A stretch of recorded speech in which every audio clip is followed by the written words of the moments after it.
Le livre, c'est Le pouvoir rhétorique, apprendre et convaincre et à décrypter les discours est disponible aux éditions du Seuil. Qu'est-ce que tu souhaites que ce livre apporte ?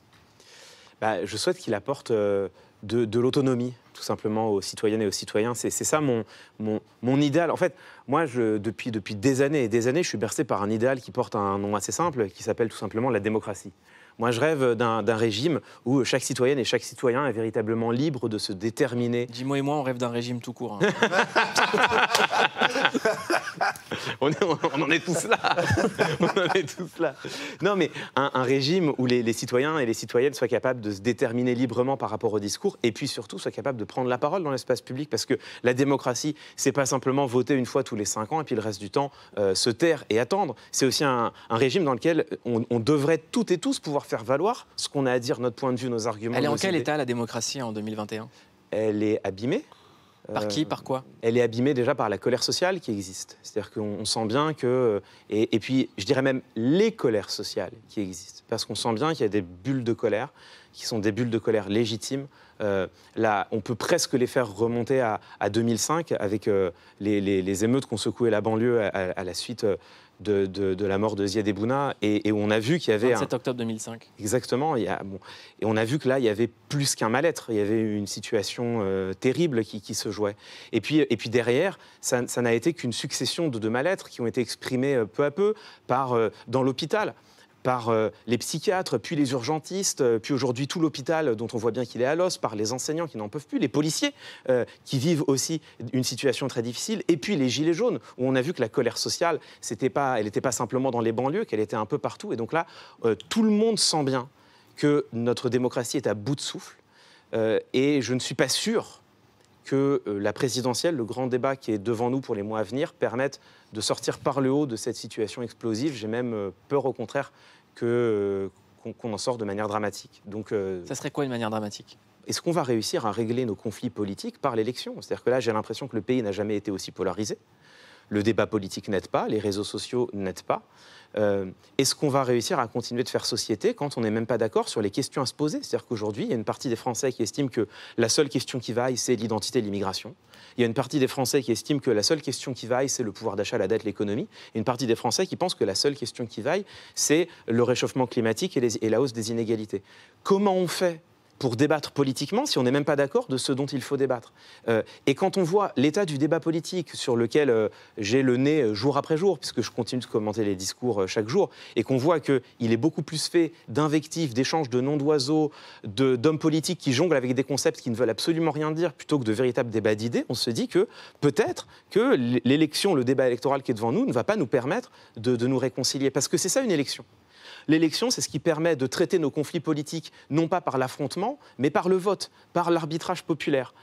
Et je ne sais pas si cet arbitrage populaire-là nous permettra de sortir par le haut et de refaire peuple, de refaire société, de refaire nation. C'est une vraie question. Clément, avec ce livre, tu veux aussi nous donner des clés pour mieux décrypter les discours politiques, et on va en avoir besoin cette année électorale. Et tu as choisi 3 images dans l'actualité. On commence par la première qui concerne les candidats de gauche.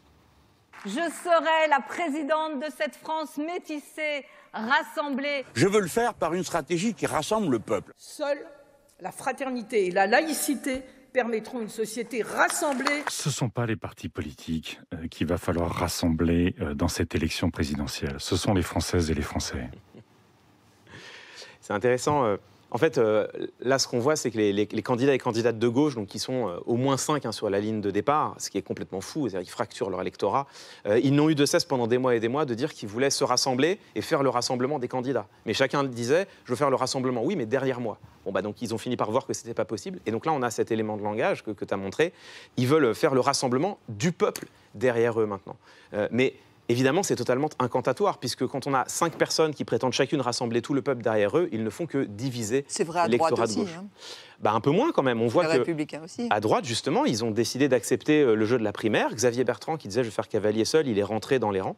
À gauche, pas du tout. Donc ils sont partis pour fracturer leur électorat. On regarde une autre image choisie par Clément Viktorovitch, notre invité. Vous avez des Françaises et des Français qui se posent la question de savoir qui va être ou quelle va être celle qui permettra pendant 5 ans de diriger ce pays. Ce que les Français attendent de nous, c'est des solutions. Et les Français voient bien qu'il y a une submersion migratoire au quotidien. Les Françaises et les Français jugeront. Parlons aux Français de ce dont ils ont envie d'entendre. Ça, on le voit pas passer quand on écoute les discours, c'est ce qu'on appelle de la prosopopée. Alors la prosopopée, c'est une figure qui a l'air compliquée mais qui est simple, ça consiste à faire parler quelque chose qui ne devrait pas avoir la parole. Donc un mort, un animal, un objet ou un concept. Les Français, c'est un concept. En réalité, ça n'existe pas. Les Français, il y a des Français qui pensent chacune des choses un peu différentes, souvent gazeuses, souvent nébuleuses. Bon. Mais c'est très pratique de dire les Français pensent que, les Français veulent que, parce que, en fait, ça permet de légitimer sa propre pensée. Donc le réflexe pour chacun et chacune d'entre nous, c'est quand on entend un homme politique dire les Français veulent que, ça veut dire moi, j'aimerais bien que. Autre image choisie par Clément, notre invité. Ça s'est passé le 17 octobre à Béziers. Nous avons des contre-pouvoirs qui sont devenus le pouvoir, c'est-à-dire la justice, c'est-à-dire les médias, c'est-à-dire les minorités. Nous devons enlever le pouvoir à ces contre-pouvoirs. Alors là, cette image, elle est importante et je voulais en parler parce que je trouve qu'elle a fait peu réagir. Il faut recontextualiser le discours d'Éric Zemmour. Ce qu'il est en train de dire, c'est que rien ne devrait, en démocratie, avoir la prééminence sur la volonté du peuple. Et il dit la volonté du peuple, elle s'incarne dans l'élection ou bien dans le référendum. Et une fois que le peuple a parlé, eh bien, il devrait pouvoir faire tout ce qu'il veut sans que sa volonté soit bornée, et notamment sans que sa volonté soit bornée par un juge. Et c'est pour ça qu'il dit « je veux retirer le pouvoir au contre-pouvoir ». Il faut prendre la mesure de ce qu'est en train de dire Éric Zemmour ici, et je crois que c'est important. Il parle de quelque chose qui existe, qui s'appelle la souveraineté populaire. C'est effectivement, en théorie politique, en philosophie politique, l'un des piliers sur lesquels repose la démocratie, l'idée que le peuple doit pouvoir s'autodéterminer. Mais Éric Zemmour ignore, ou je pense fait mine d'ignorer, qu'en philosophie politique, la démocratie, elle repose aussi sur un deuxième pilier essentiel, qu'on appelle l'état de droit. C'est-à-dire qu'en démocratie, les droits fondamentaux des citoyennes et des citoyens doivent être respectés. Qu'est-ce que c'est qu'une démocratie qui s'affranchirait de l'état de droit, c'est-à-dire du contrôle du juge, tout simplement, qui est chargé de faire respecter les droits fondamentaux? Eh bien, c'est un régime dans lequel les minorités, qu'elles soient ethniques, religieuses ou sexuelles, peuvent être opprimées par les pouvoirs publics, dès lors que les pouvoirs publics ont le soutien de la majorité. Et c'est cela que défend Éric Zemmour. C'est-à-dire que quand il dit qu'il faut reprendre le pouvoir au contre-pouvoir, ce qu'il dit, c'est qu'en réalité, il faut sortir de la Cour européenne des droits de l'homme, il faut désarmer, voire supprimer le Conseil constitutionnel. Alors on peut débattre des décisions qui sont prises par le Conseil constitutionnel, des fois, sont-elles justifiées ou pas, on peut en débattre. Mais sortir du Conseil constitutionnel, sortir de l'état de droit, faire en sorte que seule la volonté du peuple préémine et qu'elle puisse tout faire, ça porte un nom. Ça veut dire sortir de la démocratie pour aller vers un autre régime, qu'il faut appeler par son nom, l'illibéralisme, voire l'autoritarisme.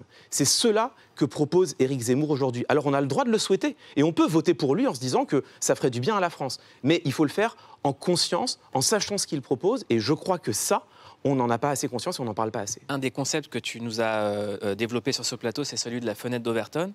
Et quand, par exemple, Éric Zemmour dit « Marine Le Pen est une candidate de gauche », est-ce que finalement, la fenêtre d'Overton, ce n'est pas Éric Zemmour qui permet de légitimer Marine Le Pen? Déjà, est-ce que tu peux nous rappeler ce que c'est, une fenêtre d'Overton? En fait, tu as parfaitement raison, Mouloud. La fenêtre d'Overton, c'est un concept dont j'avais parlé sur ce plateau il y a 2 ans. C'est un concept crucial en démocratie, enfin, c'est un concept crucial, ça définit le spectre de ce qui est dissible dans un débat public, le spectre de ce qu'on peut dire sans être disqualifié. Et on peut l'étendre. Comment on l'étend? En ayant recours à des francs-tireurs qui vont porter des propositions volontairement outrancières, et par contraste, ce qui paraissait auparavant radical ou extrême va paraître modéré vis-à-vis de ces propositions outrancières. Et là, on est quand même face à quelque chose de tout à fait étonnant, c'est que Éric Zemmour a été son propre franc-tireur.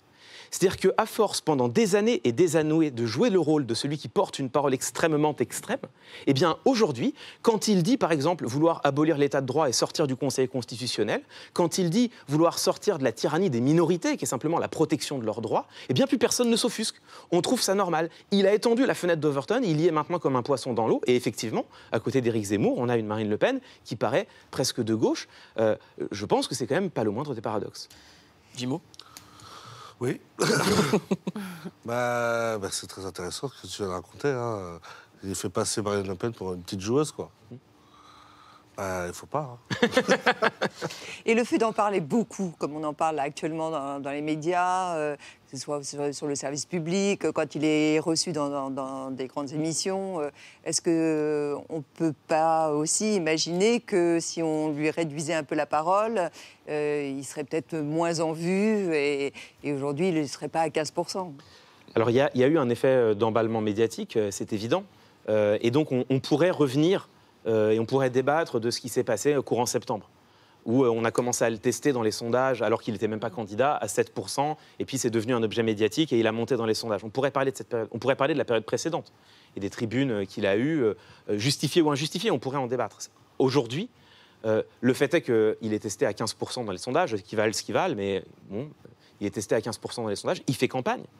Il faut quand même prendre conscience que c'est un des candidats qui fait le plus campagne, qui se déplace le plus, qui fait le plus de meetings et qui est le plus présent sur les réseaux sociaux. C'est-à-dire que quand Éric Zemmour fait un meeting, parce qu'il dit que ce sont des signatures, ce sont des meetings, le lendemain, c'est sur sa chaîne YouTube. Donc, il n'est toujours pas candidat. Officiellement, non. Et donc, aujourd'hui, je pense que l'argument on peut plus se poser la question en fait. Aujourd'hui, cette question, on peut débattre du passé, mais cette question, elle est derrière nous. Fallait-il en parler ou non? Le fait est qu'aujourd'hui, il est candidat, il porte ses propositions, elles ont de l'écho. À partir du moment où elles ont de l'écho, il faut en débattre.